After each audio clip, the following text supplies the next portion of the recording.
Selamat datang, wahai para penjelajah waktu. Duduklah sejenak, biarkan aku membawa imajinasi kalian terbang jauh ke masa lalu.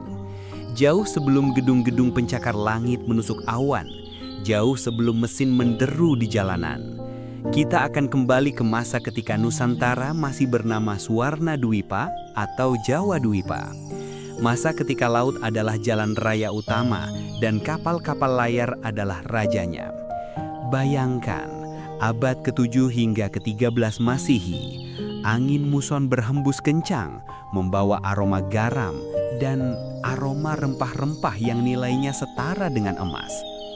Cengkeh, pala, lada, harum yang memikat dunia.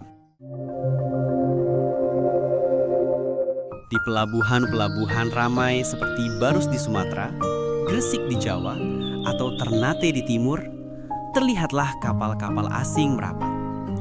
Layarnya besar, bentuknya berbeda. Siapa mereka? Mereka adalah para pedagang dari Gujarat, India, dari Persia yang puitis, dan dari tanah Arab yang panas. Namun, tahukah kalian? Mereka datang tidak membawa pedang. Mereka tidak datang dengan pasukan berkuda yang siap menjajah. Tidak, mereka datang dengan senyuman, dengan timbangan yang jujur, dan dengan akhlak yang memikat. Ketika matahari terbenam, para penduduk lokal melihat pemandangan asing. Para pedagang ini tidak menyembah patung. Mereka bersujud bersama. Dahi menyentuh bumi dalam hening yang khusyuk. Penduduk lokal bertanya, apa yang mereka lakukan? Dan jawabannya sederhana. Kami berserah diri kepada Tuhan yang satu, Allah. Ketertarikan itu bermula dari mata, turun ke hati. Kejujuran mereka dalam berdagang menjadi dakwah pertama tanpa kata-kata.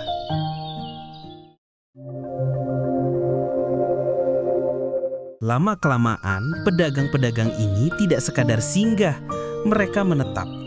Karena kayanya Nusantara dan ramahnya penduduk kita, banyak dari mereka jatuh cinta. Terjadilah pernikahan. Saudagar kaya dari Arab atau Gujarat meminang putri-putri bangsawan lokal, bahkan putri raja. Bayangkan pestanya, perpaduan budaya terjadi. Anak-anak mereka lahir sebagai Muslim. Perlahan, Islam tidak lagi menjadi agama orang asing, tapi mulai mengalir dalam darah daging orang Nusantara. Kampung-kampung Islam, pekojan, mulai tumbuh di pesisir pantai, bak jamur di musim hujan.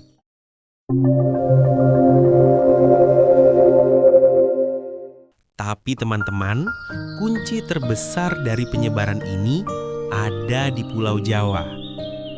Di sini kita mengenal Wali Songo, 9 orang suci, intelektual, dan seniman ulung. Apakah mereka memaksa rakyat yang saat itu beragama Hindu dan Buddha untuk pindah agama? Tidak sama sekali.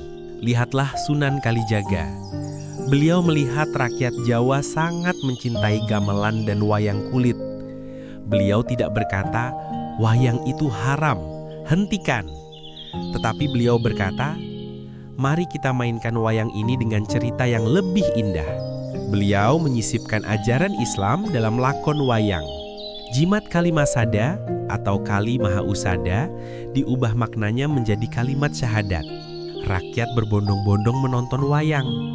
Tiket masuknya bukan uang, melainkan cukup mengucapkan 2 kalimat syahadat.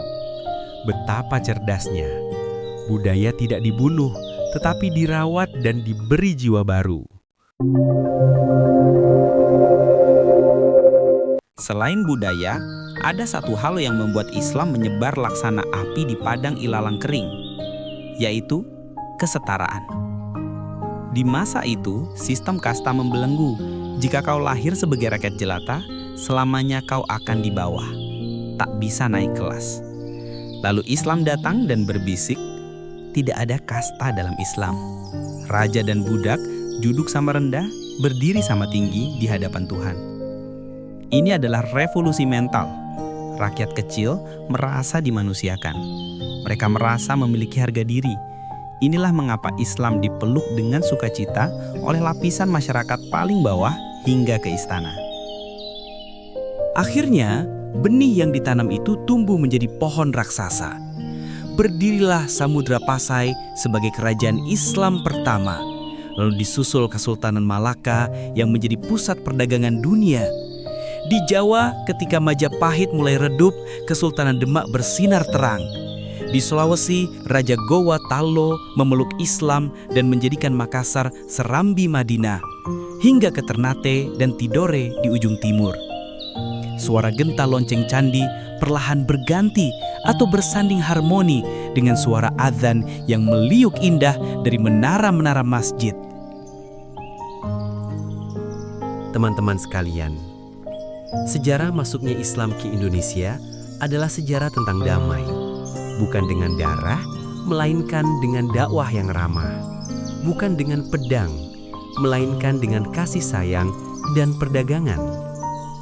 Lihatlah sekeliling kita hari ini. Masjid Menara Kudus yang bentuknya seperti candi adalah saksi bisu betapa nenek moyang kita sangat menghargai perbedaan dan akulturasi. Itulah warisan kita. Islam yang ramah, Islam yang rahmatan lil alamin, Islam yang menjadi warna indah dalam kain tenun Nusantara bernama Indonesia. Terima kasih.